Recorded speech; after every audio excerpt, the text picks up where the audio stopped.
ഇസ്രായേലിൻ്റെ ഇറാന് നേരെയുള്ള ആക്രമണവും അന്താരാഷ്ട്ര നുണയുമാണ് നമ്മൾ ഈ വീഡിയോയിൽ ചർച്ച ചെയ്യുന്നത്. അതിൽ ചില മീഡിയകൾ പത്രങ്ങളിലൊക്കെ അന്താരാഷ്ട്ര തലത്തിലൊക്കെ റിപ്പോർട്ട് ചെയ്തത് നമുക്കൊന്ന് പരിശോധിച്ച് നോക്കാം. ഒന്ന് അൽ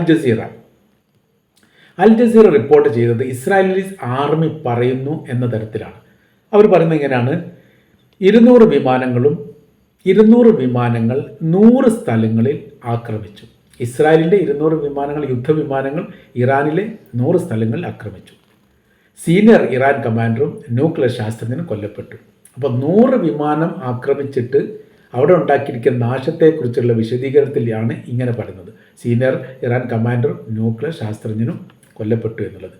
ഇവിടെ തെഹ്റാൻ എന്ന് പറയുന്ന നഗരം 30 കിലോമീറ്റർ ചുറ്റളവാണ്. ഈ 30 കിലോമീറ്റർ ചുറ്റളവ് അപ്പാടെ ഇല്ലാതാക്കാൻ യഥാർത്ഥത്തിൽ ഈ 100 ആക്രമണത്തിന് മതി. 200 വിമാനങ്ങൾ പങ്കെടുത്തിട്ടുണ്ടെങ്കിൽ 100 സ്ഥലത്താണ് ആക്രമണം നടത്തിയതെങ്കിൽ ഒരു വിമാനം ഒരു ആക്രമണം പോലും നടത്തിയിട്ടില്ല. അങ്ങനെയാണെങ്കിൽ 200 ആക്രമണം നടക്കണമല്ലോ. അപ്പോൾ യഥാർത്ഥത്തിൽ ഈ പറയുന്നതൊക്കെ നുണബോംബുകളാണ്. നമ്മളിപ്പോൾ ആക്രമണം നടത്തി എന്ന് പറയപ്പെടുന്ന ബിൽഡിംഗ് ശ്രദ്ധിച്ചാൽ കൃത്യമായ രീതിയിൽ മനസ്സിലാക്കാൻ വേണ്ടി പറ്റും. ആകാശത്തിൻ്റെ മുകളിൽ നിന്നുള്ള ആക്രമണമല്ല ബിൽഡിങ്ങിന് നേരെ വന്നത്. ബിൽഡിങ്ങിൻ്റെ മധ്യഭാഗമാണ് തകർന്നിട്ട് തൂങ്ങിക്കിടക്കുന്നത്. അവിടേക്ക് വന്നത് മിസൈലാണ്.